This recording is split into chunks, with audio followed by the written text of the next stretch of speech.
कुछ ज़राए से ऐसी खबरें सामने आई हैं जिनसे फितना और ख्वारिज जो खैबर पख्तूनख्वा की जो सियासी जमात है, हुक्मरान है जो इस वक्त, उनके दरमियान का गठजोड़ जो है वो बेनकाब होता है।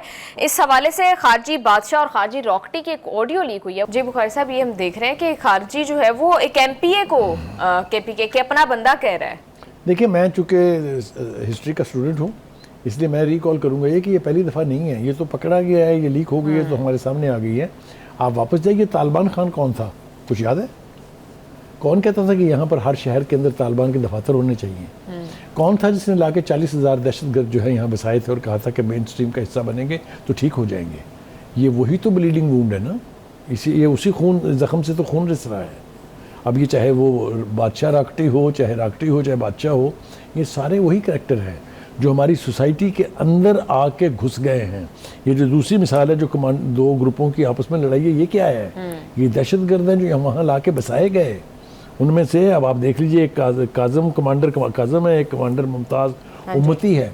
इनके बीच ये हो रहा है, क्यों हो रहा है? इसलिए कि अब वो सुकड़ रहे हैं।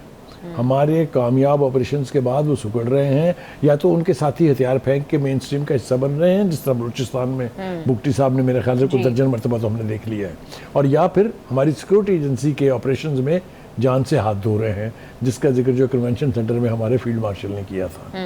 तो ऐसी सूरत में फिर ये आपस में लड़ के मरेंगे। दूसरी बात ये कि अगर हमारी KPK की हुकूमत क्यों ताउन नहीं करती है सिक्योरिटी एजेंसीज के साथ, क्यों रेजिस्ट किया जाता रहा है कि यहाँ ऑपरेशन ना करें? आपको याद है ना, पूरे 1 साल तक रेजिस्ट किया गया। क्यों नेशनल एक्शन प्लान के ऊपर वहाँ अमल दरामद नहीं होता? क्योंकि PTI की पॉलिसी में इनके लिए सॉफ्ट कॉर्नर है। बुखारी साहब, इस पॉलिटिकल सपोर्ट को तोड़ने का रास्ता क्या है? इसका एक ही रास्ता है कि operation should be done to the core, grass root level तक जाके ऑपरेशन करके इन तमाम अनासर का कला कमान जब तक नहीं होगा और जो उसको सपोर्ट कर रहे हैं उनके गिरेबानों को हाथ, उनकी गर्दनों को हाथ नहीं पड़ेगा, तो ये जख्म रिश्ता रहेगा। मेरे ख्याल से इस वक्त हम इस प्लेटफॉर्म से अपनी अथॉरिटी से ये कहते हैं, फील्ड मार्शल से ये कहते हैं कि इन ऑपरेशंस को और ज़्यादा तेज़ किया जाए, ताकि ये जो हमारे ब्लीडिंग वूंड्स हैं इनसे इस कौम को निजात मिल सके। बिल्कुल बुखारी साहब, आप ठीक कह रहे हैं। काइनेटिक के साथ साथ सॉफ्ट मेजर्स भी बहुत ज़रूरी हैं इस मामले को हल करने के लिए।